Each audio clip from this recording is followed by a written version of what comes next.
My daughter forgot to hang up her phone. That's when I heard it. It's time for him to go to a nursing home. He's a burden. I didn't say a word, but something inside me broke at that moment. Soon after, I sold the house for $890,000. When they returned from their business trip, smiling and carefree, they didn't expect what awaited them. Their keys no longer fit the lock. On the doorstep, a note waited. After reading it, they began shouting. And that was when I realized they wouldn't just let this go. It was only the beginning. Before we continue, make sure to subscribe to the channel and share in the comments where you're listening from. The phone rang just as I scraped the last of the meatloaf from my plate. Ellen's recipe. Mine never quite tasted the same without her touch. I glanced at the caller ID and smiled despite myself. Caitlin. Dad, how are you holding up? Her voice carried that familiar warmth that always tightened my chest with both love and loneliness. I settled into Ellen's old recliner, its leather worn smooth from years of her evening reading. Oh, you know me, sweetheart. Just finished dinner, about to watch the news. I didn't mention it was leftovers from 3 days ago, or that I'd spent the last hour staring at Ellen's photo on the mantel. Are you eating enough? You? No, you can order groceries online now, right? I showed you the app. I'm eating plenty, I interrupted softly, though I added, had a little scare yesterday. Forgot to turn off the burner under my coffee pot. Luckily, I smelled it. Burning from the living room. There was a pause. I could picture her frowning, that same small crease between her eyebrows she'd inherited from her mother. Dad, maybe we should talk about getting someone to check on you more often. Jeremy thinks I'm fine, Caitlin. Really? How's the business trip? You're in Phoenix, right? Yes, the conference ends tomorrow. Jeremy's been handling most of the client meetings while I sit through endless talks about digital marketing trends. She laughed, but it sounded forced. Listen, Dad, I should get going. Jeremy and I have dinner with some potential investors. Of course, sweetheart. I love you. Love you too, Dad. Take care of yourself, okay? I heard a click, followed by the rustling of her phone sliding into her purse. I reached to hang up, but then voices came through, muffled yet clear enough. Jeremy, you see how he's deteriorating? Caitlin's voice, stripped of warmth. He forgot to turn off the stove yesterday. What if he burns the house down? My hand froze on the receiver. Ice spread through my chest. It's time for a nursing home, Caitlin, Jeremy said coldly. He's becoming a burden, and you know it. Your dad's a good man, but he can't live alone anymore. The house is worth nearly $1 million. With Denver's market, we could probably get $900,000, maybe more. Caitlin's tone turned calculating. Exactly, Jeremy replied with satisfaction. We could sell it, place him somewhere decent, not too costly, and finally buy that house in Boulder, the one with the mountain view. And then my daughter laughed. Actually laughed. God, Jeremy, you should have seen him tonight. So grateful, just to hear from me. He has no idea what we're planning. The longer we wait, the more confused he'll get. We should act while he still trusts us completely. The phone slipped from my numb fingers, hitting the hardwood Ellen and I had laid down together 23 years ago. Each board nailed with thoughts of our family's future. I sat in silence, staring at Ellen's photograph. Her eyes seemed to hold an expression I couldn't name. Disappointment, warning, or maybe the wisdom of someone who'd already left this world. The grandfather clock ticked steadily in the hallway. Ellen's anniversary gift to me 15 years ago. Outside, crickets sang in the garden she had planted, and I still tended.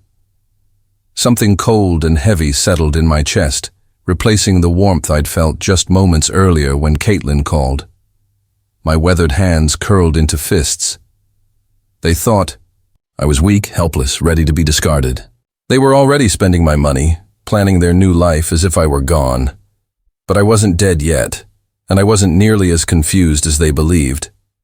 I don't know how long I sat in the dark, Ellen's face watching me from the silver, frame on the end table.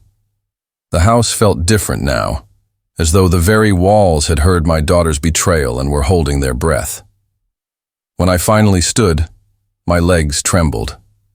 I turned on the lamp, and its warm light fell across the living room we'd built piece by piece.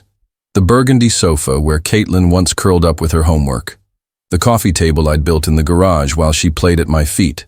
In the kitchen, I opened the drawer filled with old receipts and papers. Without thinking, my fingers found the folder Ellen always told me to keep. You never know when you'll need them. Tuition receipts from the University of Colorado, $48,000 over 4 years. I remembered the double shifts, coming home with concrete dust in my hair, plaster under my fingernails. Ellen would be waiting with coffee, massaging my shoulders as I paid bills at this very table. "Roy, you're working yourself to death," she'd said one night as I calculated Caitlin's tuition. "She deserves better than we had, Ellen. She's smart enough for anything." Ellen had kissed my head. "Just don't give her so much that she forgets to be grateful." I should have listened. God, I should have listened. The wedding receipts were there too. $32,000 for a single day. I told Caitlin we could afford maybe $5,000, $8,000 at most, but she'd cried for her dream wedding. So I worked weekends for 6 months installing hardwood floors. "Daddy, you're the best father in the world," she whispered during our dance, her head on my shoulder. "I'll never forget this." But she had. Just like she'd forgotten who co-signed her first car loan when her credit was too low, or who pulled strings to land her that marketing job after 8 months of unemployment. I flipped to the bank statements from 2 years ago, when Jeremy lost his financial advisor job. They moved in temporarily, until he found something new. I never charged rent, paid the higher utility bills, bought groceries for 3 adults instead of just me. Jeremy would clap my shoulder. "You're the most generous man in Colorado." Caitlin would hug me. "Dad, we'll pay you back once we're on our feet." They've been on their feet for over a year now, both with well-paying jobs, better than I ever had. But they never spoke of moving out. Never spoke of paying me back. I remembered the anniversary dinner last month, $200 at that steakhouse downtown, because Jeremy insisted they deserved to celebrate. The $3,000 I covered for his BMW's transmission, draining my emergency fund. Roy's like a father to me, Jeremy had told his friends at their last barbecue, his arm around my shoulders. I'm so lucky to have married into this family. I had always taken pride, real pride, in being the generous father-in-law, the man who looked after his family no matter the cost. I walked upstairs to the bedroom Ellen and I had shared, still untouched even after 2 years. Her jewelry box rested on the dresser, her glasses folded neatly by the lamp. From the bottom drawer, I pulled out the folder with our important papers. The original deed. Roy and Ellen Hayes. Purchased. 1999. No lines, no co-signers, no complications. My name alone, now that Ellen was gone. Standing there in the room where she had spent her last days, surrounded by all we had built together, something shifted inside me. The pain was sharp as ever, but beneath it, something harder was taking shape. They wanted to send me away and sell my life's work. They thought I was too old, too confused, too grateful for their attention to resist. I looked at Ellen's photo on the nightstand, hearing her voice again. Don't give her so much that she forgets to be grateful. Well, Ellen, she had forgotten. But she was about to remember that her father wasn't nearly as helpless as she thought.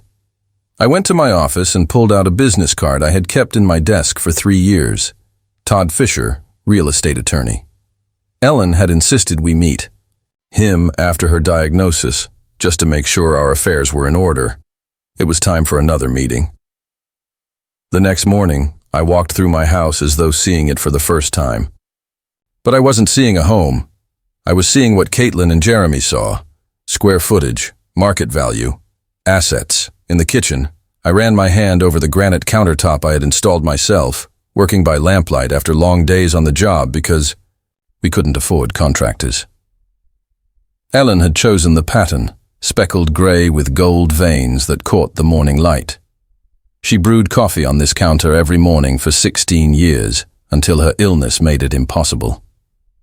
I remembered Christmas, morning when 3-year-old Caitlin took her first shaky steps right here, from the fridge to Ellen's arms. We both cried with joy as Ellen spun her around, whispering, "Our baby's walking, in the house we built for her." The living room carried 25 years of Christmas mornings. I could still see Caitlin's face at 7, glowing at the sight. Of the dollhouse I had spent 3 months building in the garage, Ellen had sewn tiny curtains and made little furniture from scraps. "Daddy, it's just like our house," she squealed. And it was. I had copied every detail, even the bay window. She loved in her room. That bay window had cost 6 months of overtime. Ellen had seen it in a magazine and dreamed of sitting there to read. "Roy, we can't afford this," she had worried. "If you want it, you'll have it," I told her. I climbed the stairs to Caitlin's old room, still painted soft yellow, still decorated with photos of her school years. This was where I had rocked her through sleepless nights, where Ellen and I helped her with algebra at the little white desk I had built under the window. The master bedroom was the hardest. Ellen's side of the bed still held her water glass, her bookmark resting on page 247 of the novel she never finished. I had built those walk-in closets with my own hands, made to her height, her clothes still hanging with traces of her perfume. This was where we planned our future, where we whispered dreams for Caitlin, where Ellen had passed away holding my hand. Near the end, her voice faint, she had said, "Promise me you won't let them take advantage of you. You're too good, Roy, too generous. Promise me you'll take care of yourself." I had promised, but I hadn't kept it, had I? In my office, I found the folder Ellen had kept, filled with photos from when we built this house. There I was, laying the foundation in spring 1999, 25 years younger and 50 pounds stronger. Me and my crew raising the frame, Ellen in her hard hat, pregnant, bringing us lemonade in the summer heat. The financial records told the story behind. Those photos, a second mortgage, a loan from my brother, Ellen working part-time at the school district. We lived on beans and rice, drove cars held together with duct tape, but we built this house with sweat, sacrifice, and love. And now, the same daughter who took her first steps in this kitchen, who grew up playing in the yard I landscaped by, hand wanted to sell it all and place me in a nursing home. I picked up Todd Fisher's card from my desk drawer. Its edges were worn, but the number was clear. Caitlin and Jeremy thought I was a confused old man, grateful for scraps of attention. They believed I was weak, ready to hand everything over without a fight. They were wrong. I dialed Todd's number, my hand steady. Outside, spring sunlight filled the yard, the kind of morning Ellen loved, the kind that signaled fresh starts. The law offices of Fisher and Associates sat on the second floor of a modest brick building on Colfax Avenue. Not flashy, not corporate, just a place that helped ordinary people with real problems. I wore my best suit, the charcoal gray one Ellen had chosen for her funeral. I arrived 15 minutes early, only a slight tremor in my hand as I signed in. Todd Fisher was younger than I expected, maybe 55, with graying temples and the calm presence of someone who'd heard every family problem twice. His office shelves were lined with law books and family photos, his wife, 2 teenagers, a golden retriever, the kind of life Ellen and I had built together. "Mr. Hayes, good to see you again." Todd poured coffee, the smell filling the space, between stacks of files. "I remember you and Ellen. I'm sorry for your loss." "Thank you," I said, surprised at how steady my voice sounded. "I need to discuss something delicate about my daughter and son-in-law." Todd sat back, pen ready. "I'm listening." I told him everything. The call I'd overheard, their plan to sell my house, their intention to put me in a nursing home. Todd's face didn't change, though I noticed him shake his head slightly when I explained how eager they were to spend my money on a Boulder dream home. Hayes, this situation is far more common than most people realize. Todd set down his pen and leaned back in his chair. Adult children often assume they know what's best for their elderly parents, particularly when valuable assets are at stake. But the truth is, they can't actually take control, at least not legally. Let's start with the basics. The house is titled solely in your name since your wife passed away, correct? Yes. Ellen and I owned it jointly, but when she died, it transferred directly to me. Then, from a legal standpoint, your daughter and son-in-law have no rights to your property. They cannot sell it, cannot force you into a facility, and cannot manage your assets without your explicit consent. Todd pulled out a legal pad, making careful notes. The house belongs to you, completely. Relief washed over me, followed quickly by a sharper thought. If I wanted to sell it myself? You could. Put it on the market tomorrow, Todd confirmed. It's your property, your choice. He looked up. May I ask why you're considering that? I thought about Caitlin's laugh when she called me a burden, about Jeremy's cold calculation, about 25 years of sacrifice reduced to a real estate transaction. They see me as helpless, confused, something to be managed. My hand tightened around the coffee cup. Maybe it's time to remind them just how clear my mind is. Todd studied me quietly for a moment. Denver's housing market is extremely strong, especially in your neighborhood. Homes are selling quickly, often above asking price, many to cash buyers. If you wanted to move before your daughter and son-in-law returned, it could happen within a week, maybe sooner. But Mr. Hayes, Todd leaned forward. This is a significant decision. Once you sell, there's no going back. I built that house with my own hands, Mr. Fisher. Every board, every nail, every detail. I know exactly what I'm doing. We spent the next hour reviewing practical details, market estimates, investor networks, legal paperwork. Todd explained he could have everything ready within 24 hours if I chose to move forward. The consultation fee is $200, he said as I stood to leave. If you proceed, that amount will apply toward the sale. I paid in cash, feeling clearer than I had in months. Outside, the spring sun felt warmer than it had in years. My phone buzzed in my pocket. Caitlin's name lit up the screen. For the first time since her betrayal, I smiled. The call rang again and again, and I imagined her in a Phoenix hotel lobby, impatient, wondering why her grateful father wasn't answering. Let her wonder. Let them both make their plans. They had no idea what was coming. By the time I reached my truck, Todd Fisher's card was secure in my wallet and a plan was forming. I had built my life from nothing once before. I could rebuild it again, this time on my terms. The phone eventually stopped ringing, but I knew she'd call again. She always did when she needed something. This time she was going to get far more than she expected. Confidence replaced the tremor in my hands as I drove home. Todd's words echoed in my mind. It's your property, your decision. 25 years of second-guessing lifted like morning fog. I was unlocking my door when the phone buzzed again on the counter. Caitlin's name glowed on the screen. For the first time since her betrayal, I smiled again. Let her wait a moment. I poured a glass of water, steadied my breath, and picked up on the 6th ring. Dad, there you are. Caitlin's voice sparkled with forced cheer.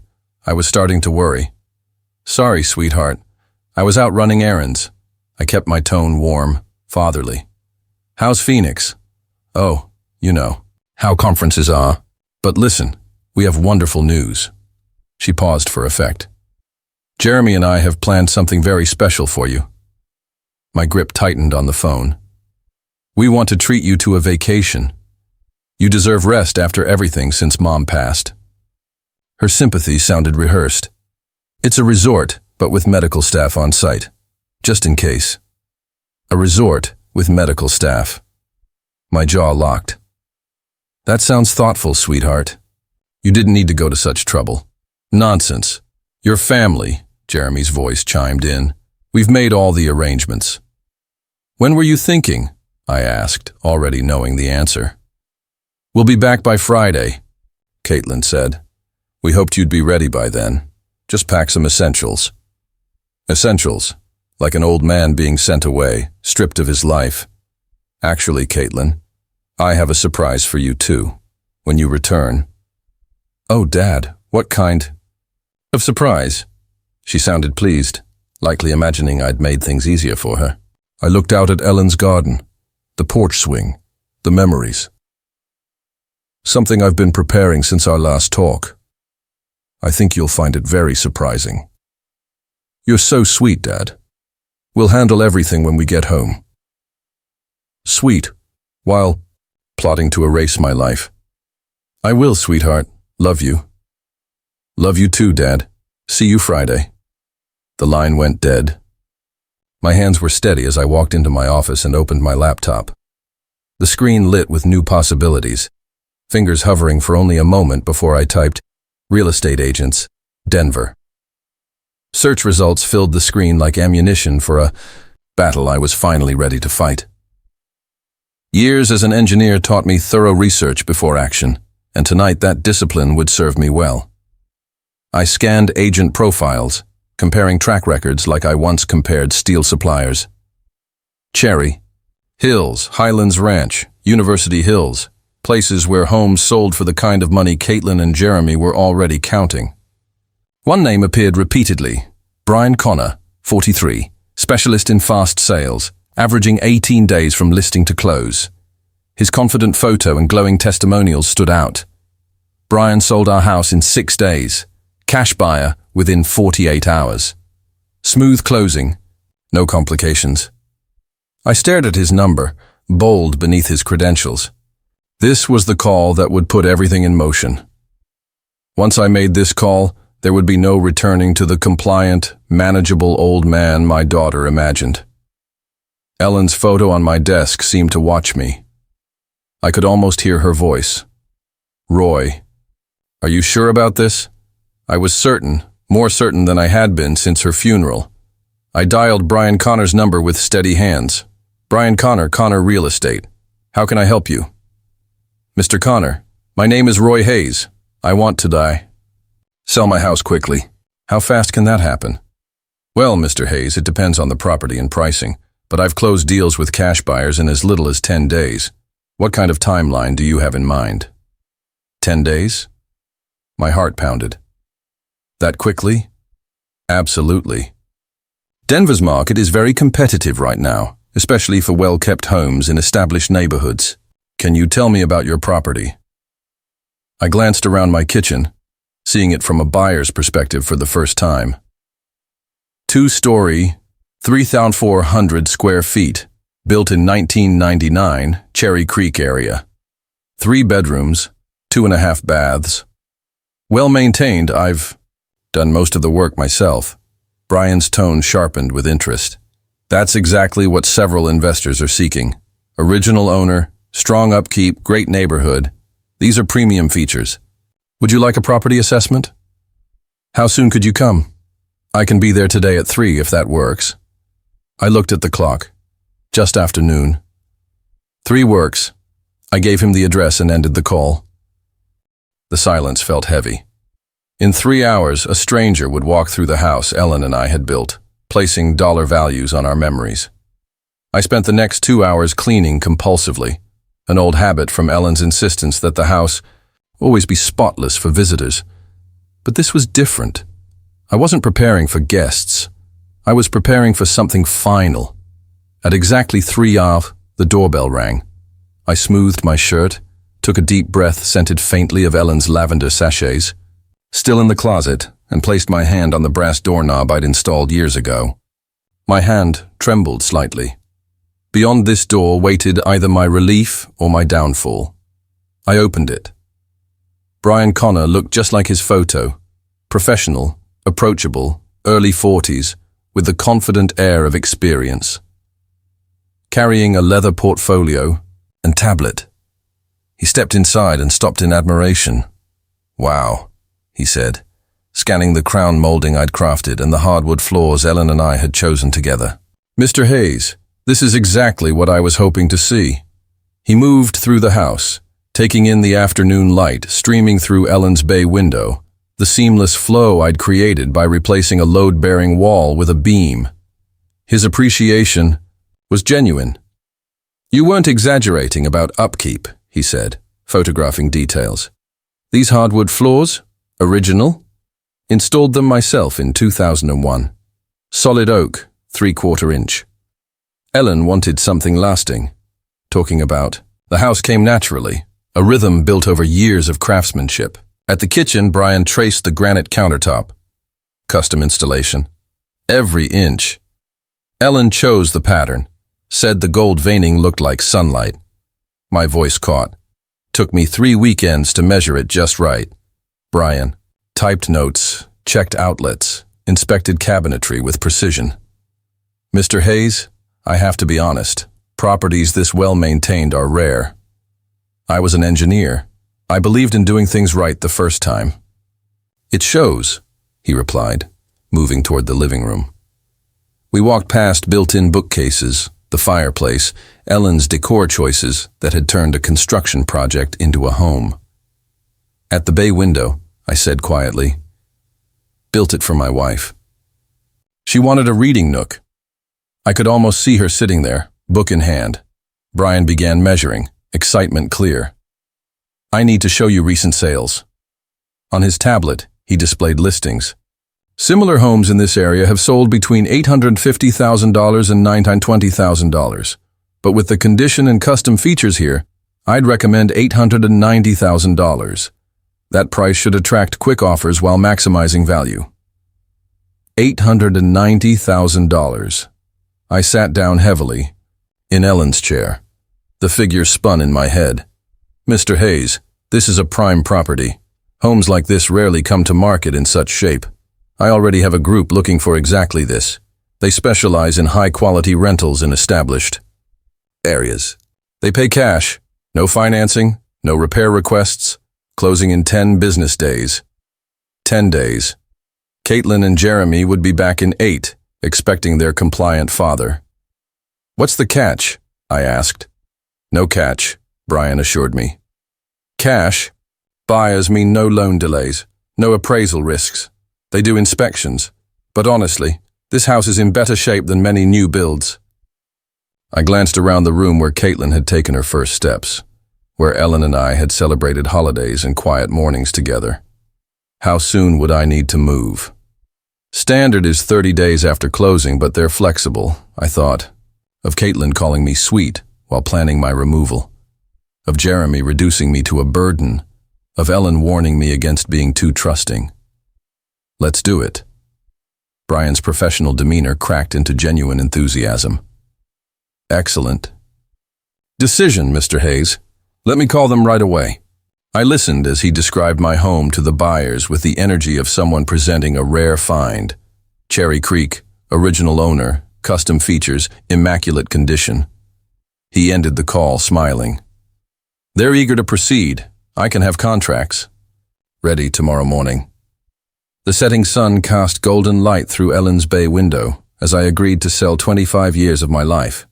But for the first time since Caitlin's betrayal, I felt something I had been missing. Control. "How does 9:00 a.m. sound?" Brian asked, waiting for the answer that would change everything.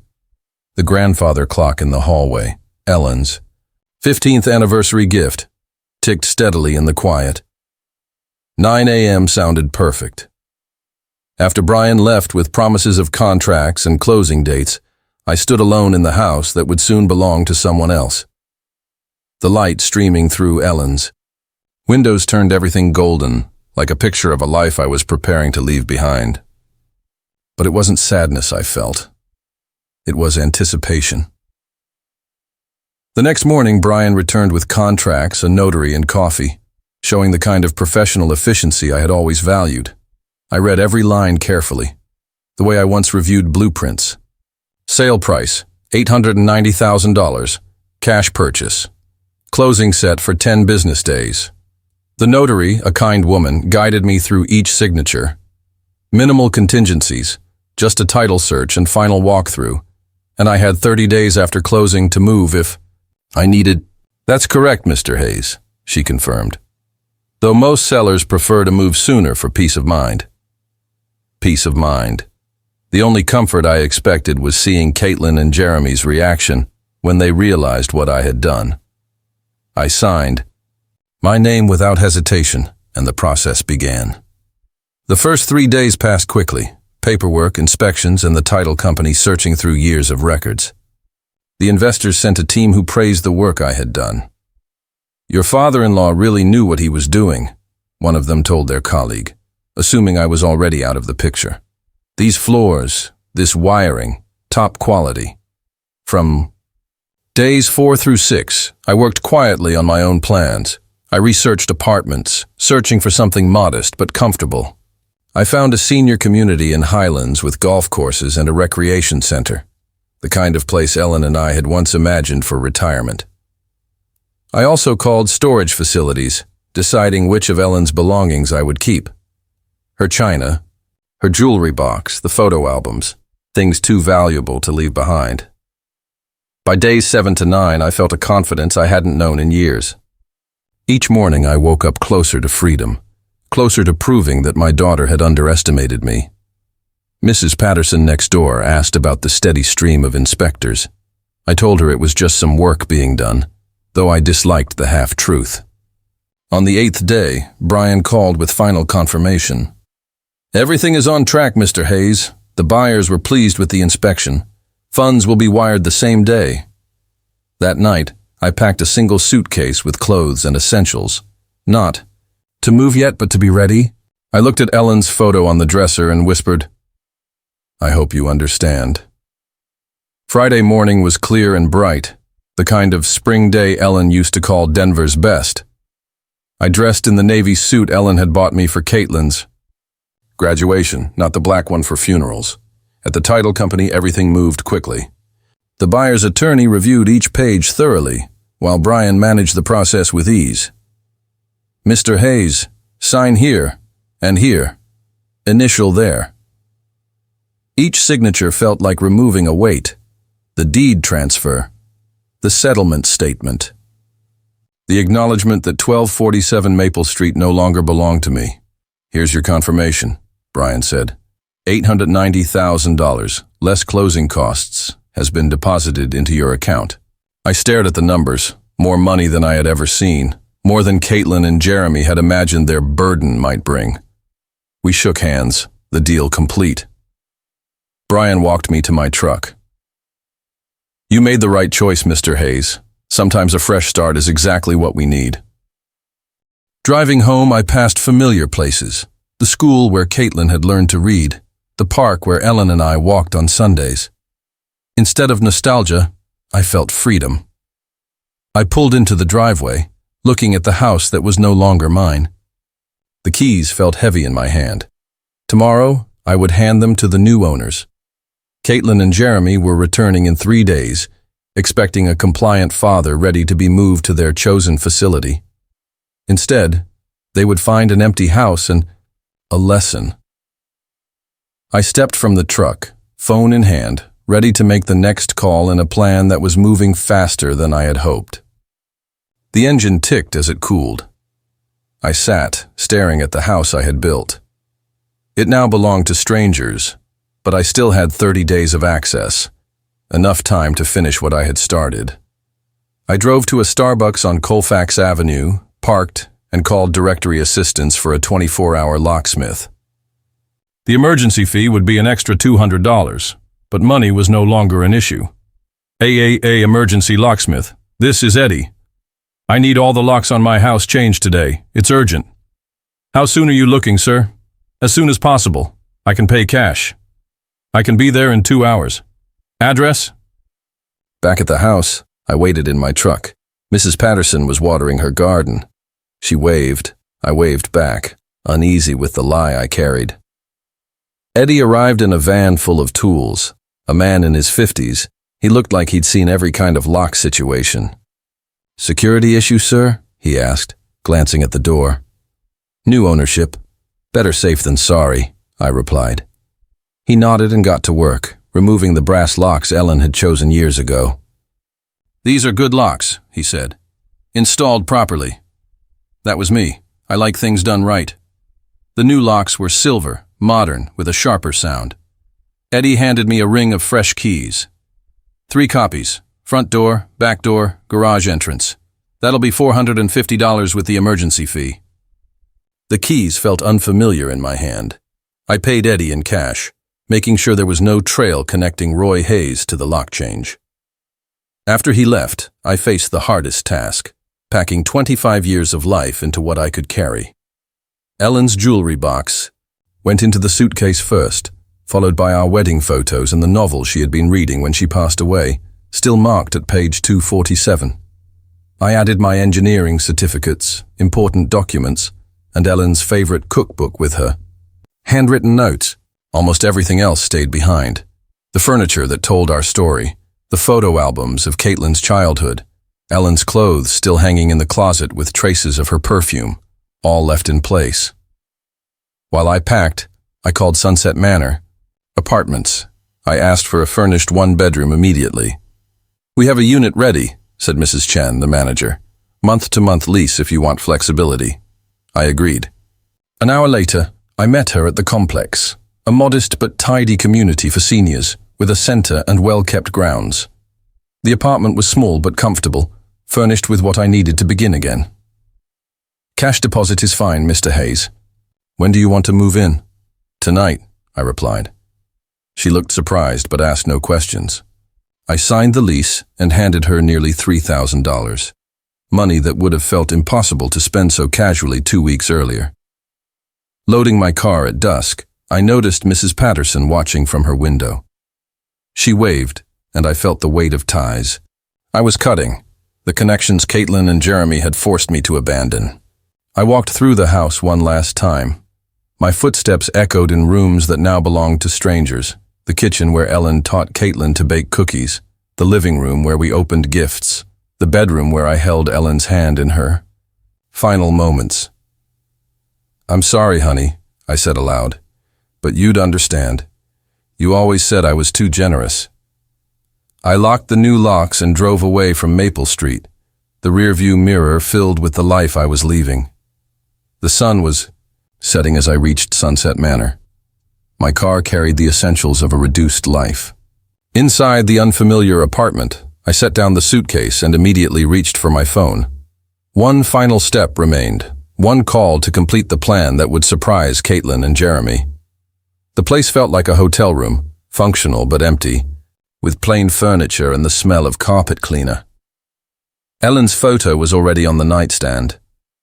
I stood holding my phone, thinking about which bank could best protect nearly $900,000 from children who believed they were entitled to it. Opened my laptop and researched banks that specialized in large deposits. Colorado Community Bank stood out, smaller, discreet, and focused on personal service. Exactly what I wanted. I called. Colorado Community Bank, Private Banking Division. This is David Morrison. Mr. Morrison, my name is Roy Hayes. ID, like to open an account for about $890,000. There was a brief pause, then, we'd be glad to assist you, Mr. Hayes. When would you like a consultation? Monday, 9 a.m. Perfect. I'll prepare everything. The weekend stretched ahead of me. I had never lived anywhere but the house Ellen and I built, and this small apartment felt like exile. Though chosen exile, mine alone. Saturday morning, I made coffee in the small kitchenette and unpacked carefully. Ellen's jewelry box on the dresser, my certificates on the shelf, our wedding photo by the bed where she had never been. At the grocery store, I bought food for one. Simple meals, nothing that required the effort Ellen had enjoyed. The cashier asked if I was new to the area. Just moved in, I said, starting over. Sunday morning, I found a cafe called Brews and Views a few blocks away. Sarah, the barista with purple streaks in her hair, made the strong coffee I preferred. New around here? She asked lightly. Retired engineer, I said, looking for quiet. You picked the right spot. Most of our customers are easygoing. I sat by the window, watching families and neighbors go about their routines. Instead of sadness, I felt something I hadn't felt in months: anticipation. On Monday, I put on my best suit and drove to the bank. David Morrison was younger than I expected, mid-40s, with a professional but approachable manner. "What brings you to Colorado Community Bank, Mr. Hayes?" "I recently sold my house. I want a new start with a bank that values relationships, not just fees." "That's exactly our focus," David replied. "Tell me what you need." I explained my circumstances: a widower who sold his home, seeking security and accessibility. David asked thoughtful questions, only what was necessary for setup. "I'll need to transfer funds from my old bank." "Not a problem. We can initiate today, and the money should clear by Wednesday." He prepared the documents with quiet efficiency. I signed everything: online banking, debit card, checkbook, and, for an amount this large, a premium account with added security. I became client number 847293 of Colorado Community Bank, with nearly $900,000 secure from Caitlin and Jeremy. Tuesday and Wednesday settled into a new rhythm. Coffee at Brews and Views, where Sarah remembered my order. Afternoon walks through a nearby park where retirees read newspapers and fed pigeons. Wednesday afternoon, David called. "Your funds have cleared, Mr. Hayes. The account is fully active." I looked around my apartment at Ellen's photo on the nightstand and the simple order of my new life. For the first time since her passing, I felt fully in control. That evening, I sat in a plain chair. Not Ellen's, not the recliner from Maple Street, but mine. I opened my laptop and typed mini surveillance cameras into the search bar. My fingers hovered as I prepared to order the last tool for my plan. Caitlin and Jeremy were coming Friday, expecting a compliant father. Instead, they would find that their burden had become their greatest challenge. The search results filled my screen: obvious cameras, disguised devices, endless options. After 30 minutes, I found what I wanted: a wireless mini camera hidden in a phone charger. The specifications were exactly what appealed to an engineer's mind. Wi-Fi enabled with smartphone app control, motion-activated recording, 12-hour battery life, and sharp video quality. Most importantly, it could stream live footage directly to my phone from anywhere with internet access. I paid extra for expedited shipping, spending $40 more to guarantee Thursday delivery. The total cost was $149, an amount that would have made me pause 2 weeks ago, but now felt insignificant. With the camera secured, I moved to the next step: the letter Caitlin and Jeremy would find when their keys no longer worked. My first draft was too bitter, filled with anger. The second lacked emotion, too distant from the pain they caused. By the third attempt, I struck the right balance: firm but calm, affectionate yet final. I wrote it in my careful engineer's handwriting, the style Ellen had always admired. "Dear Caitlin and Jeremy, if you're reading this, my plan worked. I overheard your phone call about placing me in a nursing home because I was becoming a burden. I heard you calculating profits from selling my house. That house has already been sold for $890,000 cash. The money is safe in my new bank account, where it will remain. I've moved somewhere I'm valued, not tolerated. Don't worry about me. Worry about where you'll live. Your belongings are packed and stored at Denver Moving and Storage on Fairfax Avenue. You have 30 days to collect them before fees begin. For 42 years, I gave you everything I had. You repaid me by planning to discard me so you could take my life's work. I hope this lesson was worth the cost. Love, Dad. Thursday morning, FedEx. Delivered a small package to my apartment, the surveillance camera. I spent an hour testing it, learning the app, and confirming its video and audio clarity. The sound was sharp enough to catch whispered words. That afternoon, I drove to my old house one final time. Using the garage opener, I parked inside to avoid neighbors' curiosity. My hands trembled as I unlocked the new front door. The familiar smell lingered. Ellen's lavender sachets, the lemon oil on the wood, the trace of countless family dinners. But new signs made my chest tighten. Caitlin and Jeremy's suitcases by the stairs, their mail spread across the counter. They had already made the house theirs. I placed the disguised camera near the entryway, angled to capture everything, including the spot where I would hang my note.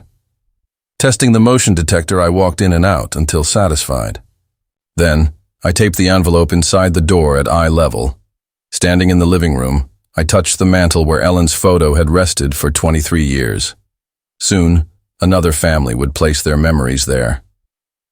"It's done, sweetheart," I whispered. Justice served.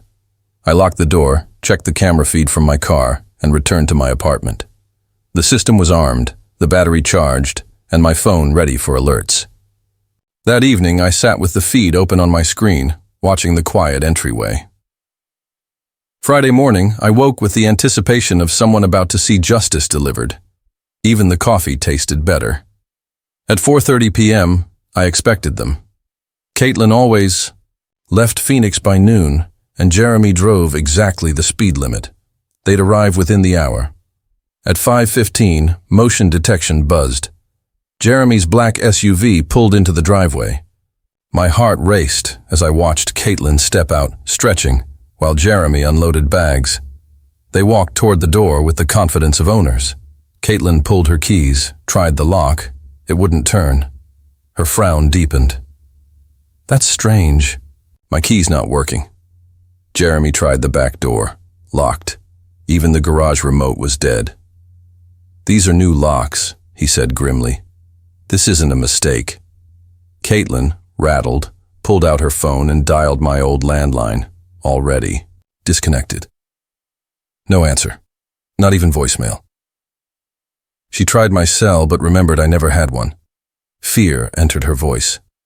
Jeremy searched for another way inside and spotted the unlocked kitchen window I had left as bait.